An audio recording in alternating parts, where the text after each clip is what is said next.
Welcome to Not Milk Never Milk. Subscribe if you're lactose intolerant.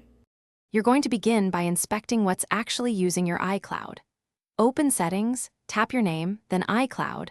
Look at the storage bar so you know targets. Once done, go into Manage Storage and delete obsolete device backups and apps you no longer need. This immediately frees space. Make sure to pause before deleting a backup. Confirm the device is replaced or data is backed up locally. This first sweep often recovers the largest chunks fast and lets you plan detailed cleanup. Now focus on the three usual culprits: Mail, Photos, and iCloud Drive. In Mail, sort by size and delete messages with large attachments, then clear the trash to actually free space.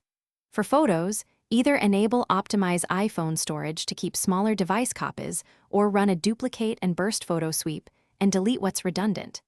In Files, sort by size and remove or archive bulky project folders to your computer or external drive. Make sure to check Recently Deleted in each app and permanently erase items to complete the cleanup. Finish by trimming messages.